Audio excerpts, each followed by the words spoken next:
ദേവൂട്ടിക്കൊപ്പം വരികയാണ് അമ്മേ മൂകാംബികെ.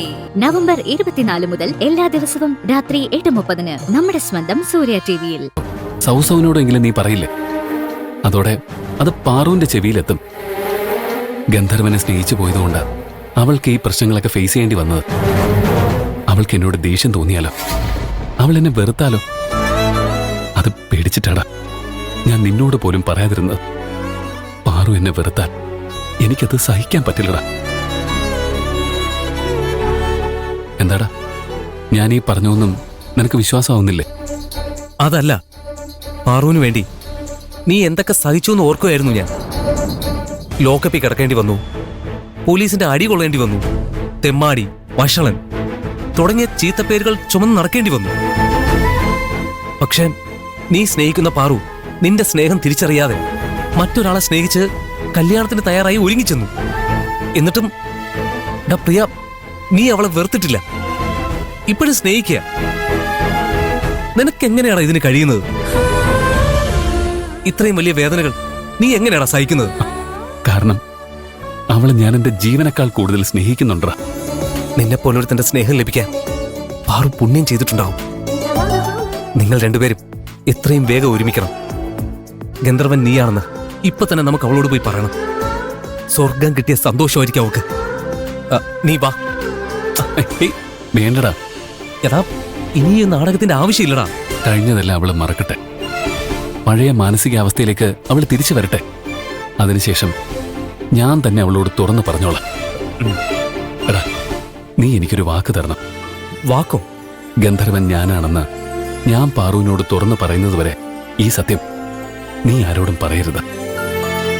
പാറു ഇതറിയാൻ ഇടവരരുത്. സത്യം ചെയ്യ.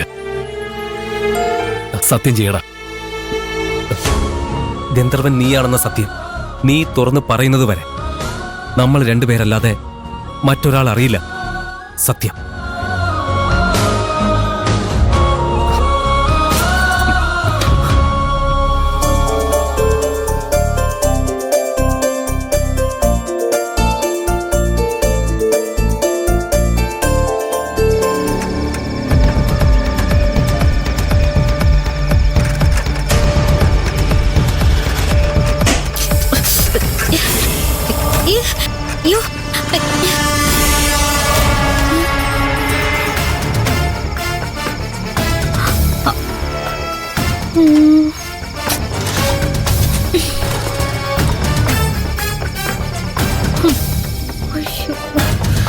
അയ്യോ, പഞ്ചർ.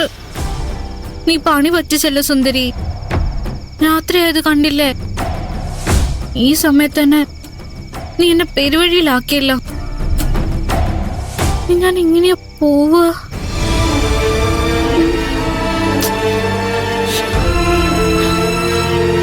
ഇവിടെങ്ങും ഒറ്റ മനുഷ്യൻ പോലും ഇല്ല. ഒറ്റയ്ക്ക് നിൽക്കുമ്പോ തന്നെ പേടിയാവുന്നു. എന്താ ഇപ്പൊ ചെയ്യാ? ഇതും തള്ളിക്കൊണ്ട് ഹോസ്റ്റൽ വരെ നടക്കാം, അല്ലാതെ എന്താ ചെയ്യാ?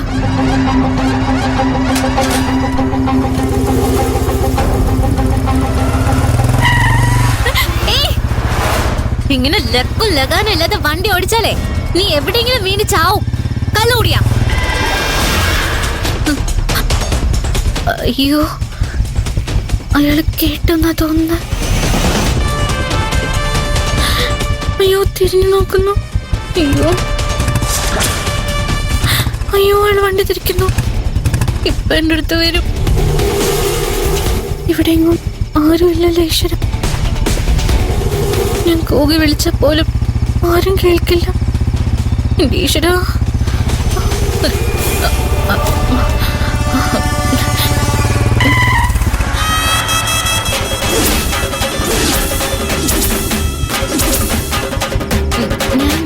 ചീത്തയൊന്നും പറഞ്ഞില്ലല്ലോ. ഇത്ര വേഗത്തിൽ പോയാ വണ്ടി എവിടെയെങ്കിലും പോയി ഇടിക്കുന്നല്ലേ ഞാൻ പറഞ്ഞുള്ളൂ. ഒരിക്കലും ഇത്ര വേഗത്തിലൊന്നും പോകാൻ പാടില്ല. ഞാൻ ഒഴിഞ്ഞതുകൊണ്ടാ വണ്ടി എന്നെ ഇടിക്കാതിരുന്നത്, അറിയോ? വണ്ടി ഇടിച്ച് എനിക്ക് എന്തെങ്കിലും പറ്റിയിരുന്നെങ്കിൽ നിങ്ങൾ നിങ്ങളുടെ വഴിക്ക് പോയില്ലേ? ഞാൻ വേണ്ട പിന്നെ അനുഭവിക്കാൻ. അതുകൊണ്ട് ഞാൻ അങ്ങനെയൊക്കെ പറഞ്ഞേ. വേണമെന്ന് വെച്ച് പറഞ്ഞതൊന്നും അല്ല. ആ ദേഷ്യത്തിന് അറിയാതെ ഞാൻ പറഞ്ഞു പോയതാ. അതുകൊണ്ട് പ്രശ്നമാക്കൊന്നും വേണ്ട. ശരി. നിക്കവിടെ. എന്റെ നേരെ ഒച്ച വെച്ച ആരെയും ഞാനിതുവരെ വെറുതെ വിട്ടിട്ടില്ല. ശിക്ഷ കൊടുത്തേ വിട്ടിട്ടുള്ളൂ. അതാണായാലും പെണ്ണായാലും. ഞാൻ ഒച്ച വെച്ചതാണോ ഇപ്പൊ കുഴപ്പം? ഇയാൾ എന്നെ വണ്ടി ഇടിക്കാൻ നോക്കിയതിൽ ഒരു തെറ്റുമില്ല. ഞാൻ എനിക്ക് ഇഷ്ടമുള്ളതൊക്കെ ചെയ്യും. ആരുടെ മേത്ത് വേണമെങ്കിലും ഞാൻ വണ്ടി ഇടിക്കും. എന്നെ ചോദ്യം ചെയ്യാനോ എന്റെ നേർക്ക് ഒച്ച വെക്കാനോ ആർക്കും അവകാശം ഇല്ല. നിങ്ങൾ വണ്ടി ഇടിച്ചാ ചോദ്യം ചെയ്യാൻ അവകാശം ഇല്ലേ? നിങ്ങളാരാ? വലിയ കളക്ടറോ? ഞാൻ ആരാണെന്ന് അറിയണോ നിനക്ക്? എന്റെ മുഖം കാണണോ നിനക്ക്? എന്റെ മുഖം കണ്ട നീ ഞെട്ടിപ്പോവും. എനിക്ക് ആരുടെ മുഖമൊന്നും കാണണ്ട. നിക്ക്. നീ എവിടെ പോവാ? നീ എവിടെയും പോവില്ല. എന്റെ നേർക്ക് ഒച്ച വെച്ച നിന്നെ ഞാൻ പോകാൻ അനുവദിച്ചിട്ട് വേണ്ടേ? ദേ നോക്ക്, മറ്റുള്ള പെൺകുട്ടികളെ വരട്ടുന്ന പോലെ എന്നെ വരട്ടണ്ട. അങ്ങനെ വരട്ടിയാ വിരളുന്നവളല്ല ഈ പാറു. ഓ,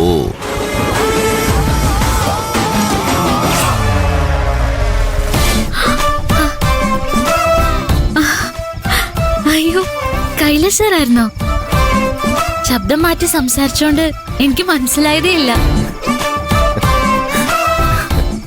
പേടിച്ചോയോ? ചോദിക്കാനുണ്ടോ? പേടിച്ചെന്റെ ജീവൻ പോയില്ലെന്നേ ഉള്ളൂ. ആരും ഇല്ലാത്ത സ്ഥലത്ത് ഒരു ബൈക്കുകാരൻ വന്ന് വരട്ടിയാ ഏത് പെൺകുട്ടിയും പേടിച്ചു പോയില്ലേ? എന്നിട്ടും ഡയലോഗിന് ഒരു കുറവുണ്ടായിരുന്നില്ല. ഒരു പേടിയില്ലാന്ന് കാണിക്കാനുള്ള എന്റെ ഒരു അടവായിരുന്നില്ലേ അത്? അല്ല, കൈലാസ് സാർ കാറിൽ പോകുന്ന ഞാൻ കണ്ടിട്ടുണ്ട്. ഇതെന്താ ഇന്ന് ബൈക്കില്? കുറെ കണക്കുകൾ നോക്കാനുണ്ടായിരുന്നു. കണക്ക് നോക്കി തല പെരുത്തപ്പോ ബൈക്ക് എടുത്ത് ഇങ്ങ് ഇറങ്ങിയതാ. ഇടയ്ക്ക് ഞാൻ ഇങ്ങനെയാ, ബൈക്ക് എടുത്ത് എങ്ങോട്ട് നില്ലാതെ അങ്ങ് പോകും. അങ്ങനെ ഒരു സൂക്കേടുണ്ട് എനിക്ക്. എന്ത് വേഗത്തിലാ കൈലാസ് സാർ വണ്ടി ഓടിച്ചത്? ഇത്ര വേഗത്തില് വണ്ടി ഓടിക്കാൻ പാടില്ല. വല്ല പട്ടിയോ പൂച്ചയോ കുറുകെ ചാടിയാല് തീർന്നില്ലേ? ഇതുവരെ അങ്ങനെയൊന്നും സംഭവിച്ചിട്ടില്ല. ഇനി സംഭവിക്കേയില്ല. കാരണം ശ്രദ്ധ പാളിയാല് അപകടം സംഭവിക്കുക.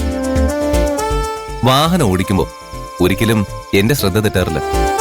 അതുകൊണ്ട് തന്നെ ഈ സ്പീഡ് എനിക്കൊരു ഹരവാ. ഹരം? ഈ ഹരം അത്ര നല്ലതല്ല. ആ, അതൊക്കെ വിട്. അല്ല, പാർവതി എങ്ങനെ ഈ സമയത്ത് ഇവിടെ എത്തി? പ്രിയൻ ചേട്ടന്റെ വീട്ടില് ഒരു പൂജ ഉണ്ടായിരുന്നു. ഓ, പ്രിയൻ ചേട്ടൻ എന്നെയും മോഹൻ ചേട്ടനെയും ജയന്തി ചേച്ചിയും സൗന്ദര്യം ഒക്കെ വിളിച്ചിരുന്നു. പൂജ കഴിഞ്ഞ് ഹോസ്റ്റലിലേക്ക് തിരിച്ചു വന്ന വഴിയാ ടയറ് പഞ്ചറായി. ഏയ് സാരമില്ല, ടെൻഷൻ അടിക്കണ്ട. ഞാൻ പാർവതി ഹോസ്റ്റലിൽ ഡ്രോപ്പ് ചെയ്യാം. അപ്പൊ എന്റെ സൈക്കിളോ? ആ, സൈക്കിള് ആ സൈഡിൽ വെച്ചേക്ക്.